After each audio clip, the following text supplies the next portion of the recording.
Hello बच्चों, बहुत बहुत नमस्कार। कैसे हैं आप सभी का स्वागत है आपके अपने YouTube channel unique science classes में।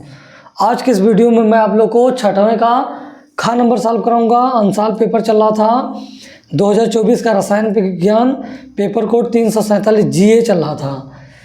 छठवें के खा नंबर से क्वेश्चन से पहले जितने क्वेश्चन थे सबको सॉल्व करवा दिया था। यदि आप लोग फुल वीडियो देखना चाहते हैं तो डिस्क्रिप्शन में आप लोग को लिंक दिया हुआ है, उस पर क्लिक कीजिए और जाके इस सेट का पूरा वीडियो देख लीजिए। और प्लेलिस्ट में भी आप लोग को मिल जाएगा 1 बाय 1 करके सारा वीडियो। तो बिना देरी किए हुए चलिए वीडियो को स्टार्ट करते हैं। क्वेश्चन दिया हुआ है एमिनो अम्ल तथा न्यूक्लिक अम्ल पर संक्षिप्त टिप्पणी लिखिए। और ये जो आप लोग का क्वेश्चन है ये आप लोग का 2+3 मार्क्स का है। टोटल 5 नंबर आप लोग को ये क्वेश्चन देने वाला है। तो इसमें सबसे पहले हम लोग आइए समझते हैं कि एमिनो अम्ल क्या होता है। एमिनो अम्ल तो वो एक कार्बनिक यौगिक जिसमें NH2 समूह तथा COOH कार्बोक्सिलिक समूह दोनों पाए जाते हैं, एमिनो अम्ल कहलाते हैं। तो ये हो गया एमिनो अम्ल का डिफिनीशन। यदि इसके निर्माण के बारे में हम लोग बात करें तो इसका निर्माण होता है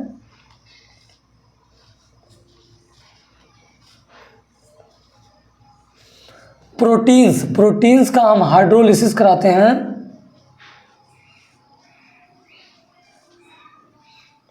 हाइड्रोलिसिस मतलब जल अपघटन कराते हैं, तो ये बनता है पेप्टाइड्स।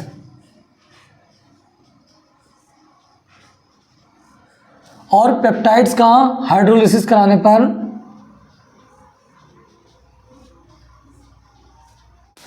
ये आप लोग का बन जाता है अल्फा एमिनो एसिड।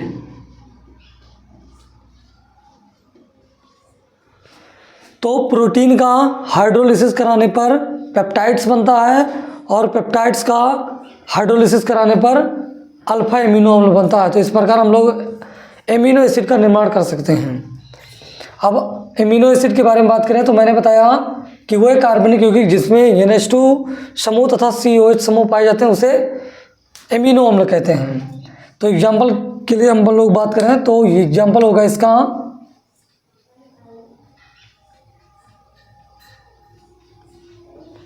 ये आप लोग का एमिनो एसिड है। और आप लोग देख रहे हैं ये जो NH2 ग्रुप लगा हुआ है ये आप लोग का अल्फा पोजीशन पे लगा है। इसके जो फंक्शनल ग्रुप होता है उसके बगल वाला जो कार्बन होता है उसको हम अल्फा कार्बन कहते हैं। तो NH2 ग्रुप जो लगा हुआ है अल्फा पोजीशन पे लगा हुआ है, इसीलिए जो इसका नाम होगा अल्फा एमिनो एसिड। ये अल्फा एमिनो एसिड। अब इस कंपाउंड में आप लोग देख रहे हैं इसका अल्फा पोजीशन अल्फा कार्बन ये होगा, ये बीटा कार्बन होगा। तो NH2 ग्रुप इसमें कहाँ लगा हुआ है? बीटा पोजीशन पे लगा हुआ है। तो इसका नाम होगा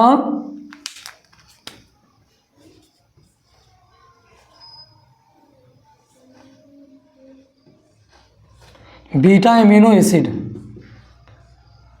इसका नाम क्या होगा? बीटा एमिनो एसिड, क्योंकि NH2 ग्रुप बीटा पोजीशन पे लगा हुआ है। और एग्जाम्पल के बारे में बात करें इसमें, अब आप लोग इसमें देख रहे हैं ये अल्फा कार्बन, ये बीटा कार्बन, ये गामा कार्बन, और यहाँ पर लगा दें NH2। तो आप लोग देख रहे हैं इसमें जो NH2 समूह लगा हुआ है वो गामा कार्बन पे लगा हुआ है। तो इसका नाम क्या होगा? Gamma amino acid.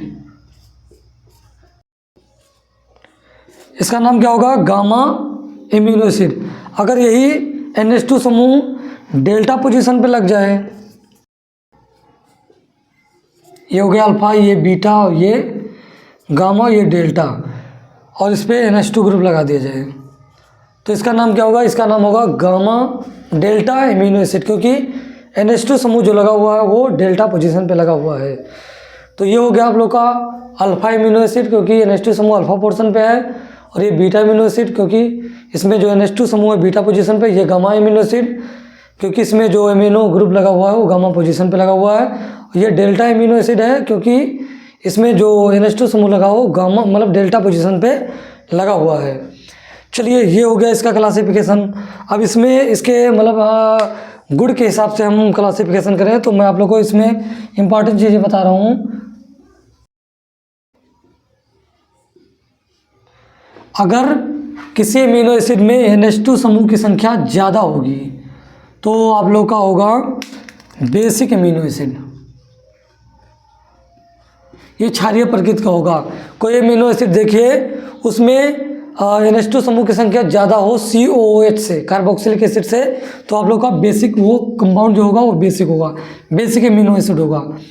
अगर किसी कंपाउंड में कार्बोक्सिलिक ग्रुप की संख्या ज़्यादा होगा तो वो होगा एसिडिक, वो क्या होगा, एसिडिक, अम्लीय होगा। अगर COOH की संख्या और NH2 की संख्या दोनों बराबर हो जाए तो आप लोग का क्या होगा, न्यूट्रल एमिनो एसिड होगा।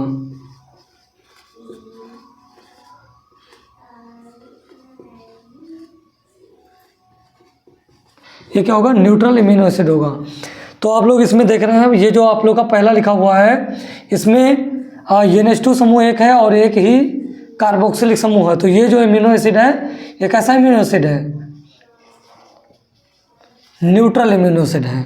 तो जिसमें दोनों की संख्या बराबर रहे वो न्यूट्रल एमिनो एसिड, और जिसमें कार्बोक्सिलिक समूह की संख्या ज़्यादा हो वो एसिडिक एमिनो एसिड, और जिसमें NH2 समूह की संख्या ज़्यादा हो, NH2 समूह की संख्या ज़्यादा हो, वो आप लोग का क्या होगा, बेसिक एमिनो एसिड होगा। तो इसका आप लोग स्क्रीनशॉट ले लीजिए और इसके आगे इसी में और इम्पॉर्टेंट चीज़ें हम लोग आगे समझते हैं। तो चलिए इसी में हम लोग एमिनो अम्ल के कुछ इंपॉर्टेंट पॉइंट के बारे में अध्ययन करते हैं कि एमिनो अम्ल का हमारे शरीर में क्या रोल होता है।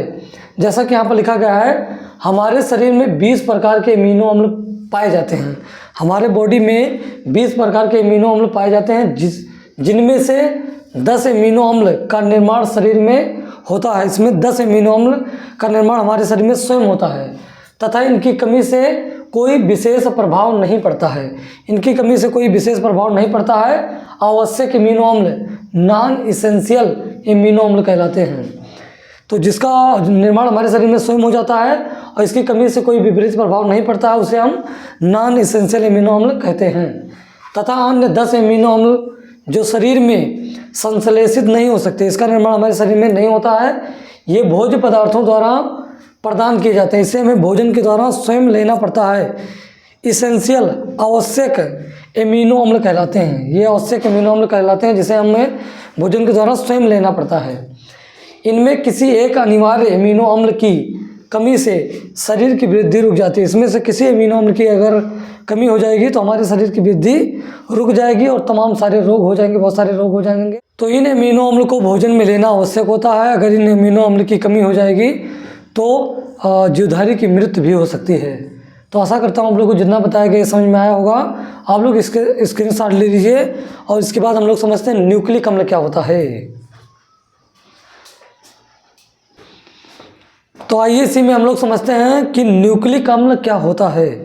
जैसा कि यहाँ पर लिखा गया है, वह कार्बनिक यौगिक जो प्रकृति में अम्लीय होते हैं, वह कार्बनिक यौगिक जो प्रकृति में नेचर में एसिडिक होते हैं तथा केंद्रक न्यूक्लियस से संबंधित होते हैं, वह आनुवांशिक गुणों के लिए उत्तरदायी होते हैं, न्यूक्लिक अम्ल कहलाते हैं। न्यूक्लिक अम्लों को सर्वप्रथम मिसर नामक वैज्ञानिक ने पस या इसे हम कहते हैं मवाद कोशिकाओं से पृथक किया। इसे पस या मवाद कोशिकाओं से पृथक किया, उसने इसे न्यूक्लिन नाम दिया। तो वैज्ञानिक मिसर ने इसे न्यूक्लिन नाम दिया। न्यूक्लिक अम्ल 2 प्रकार के होते हैं, जैसे कि यहाँ पर लिखा गया DNA और RNA। DNA का पूरा नाम है डीऑक्सी राइबोन्यूक्लिक एसिड और RNA का फुल फॉर्म है राइबोन्यूक्लिक एसिड। DNA में जो क्षारक पाया जाता है वो आप लोग का पाया जाता है एडेनिन, ग्वानिन, साइटोसिन और थाइमिन पाया जाता है। जबकि RNA में जो क्षारक पाया जाता है वो एडेनिन, ग्वानिन, साइटोसिन और यूरेसिल पाया जाता है। इन दोनों में जो क्षारक होते हैं 3 क्षारक कॉमन होते हैं, एडेनिन, ग्वानिन, साइटोसिन RNA में भी पाया जाता है और DNA में भी पाया जाता है। जबकि DNA में जो आप लोग का होता है वो थाइमिन पाया जाता है और RNA में यूरेसिल पाया जाता है। यही दोनों में अंतर है, RNA में यूरेसिल पाया जाता है जबकि DNA में थाइमिन पाया जाता है। बाकी 3 जो क्षारक होते हैं दोनों में क्या होते हैं, कॉमन होते हैं। चलिए आगे समझते हैं। DNA मुख्यतया नाभिक में पाया जाता है। डीएनए जो होता है वो न्यूक्लियस में पाया जाता है तथा कुछ मात्रा में कोशिका द्रव्य व माइटोकॉन्ड्रिया में पाया जाता है। कुछ मात्रा में ये कोशिका द्रव्य व माइटोकॉन्ड्रिया में भी पाया जाता है, जबकि आरएनए जो होता है हम लोग का वो कोशिका द्रव्य में पाया जाता है। आरएनए कोशिका द्रव्य में पाया जाता है, जबकि जो डीएनए होता है वो कोशिका द्रव्य व माइटोकॉन्ड्रिया में पाया जाता है। आइए आगे से में समझते हैं। न्यूक्लिक अम्ल कार्बन, नाइट्रोजन, हाइड्रोजन, ऑक्सीजन तथा फास्फोरस के रंगीन जटिल यौगिक होते हैं। ये जो न्यूक्लिक अम्ल होते हैं कार्बन, नाइट्रोजन, हाइड्रोजन, ऑक्सीजन तथा फास्फोरस के रंगीन जटिल यौगिक कॉम्प्लेक्स कंपाउंड होते हैं। न्यूक्लिक अम्ल, अगला पॉइंट है, न्यूक्लिक अम्ल उच्च आणुभार वाले जैविक बहुलक होते हैं। ये उच्च आणुभार वाले जैविक बहुलक होते हैं जो एकल न्यूक्लियोटाइडों की बार बार पुनरावृत्ति से प्राप्त होते हैं। अतः न्यूक्लिक अम्लों को पॉलीन्यूक्लियोटाइड भी कहते हैं। अतः न्यूक्लियोटाइड मतलब न्यूक्लिक अम्ल को पॉलीन्यूक्लियोटाइड कहते हैं। पॉलीन्यूक्लियोटाइड क्यों कहते हैं? क्योंकि एकल न्यूक्लियोटाइडों की बार बार पुनरावृत्ति से ये प्राप्त होते हैं, इसीलिए अतः न्यूक्लिक अम्ल को पॉलीन्यूक्लियोटाइड भी कहते हैं। अगला पॉइंट इसी में है, ये तनु क्षारों में घुलनशील होते हैं। ये बेस में जो तनु बेस होते हैं उसमें क्या होते हैं, ये घुलनशील होते हैं न्यूक्लिक अम्ल। तो आशा करता हूँ आप लोग को जितना बताया गया समझ में आया होगा। इसका आप लोग स्क्रीनशॉट ले लीजिए। तो इस क्वेश्चन के आगे का सलूशन हम लोग देखेंगे नेक्स्ट वीडियो में। आप लोग पढ़ाई करते रहें। All the very best.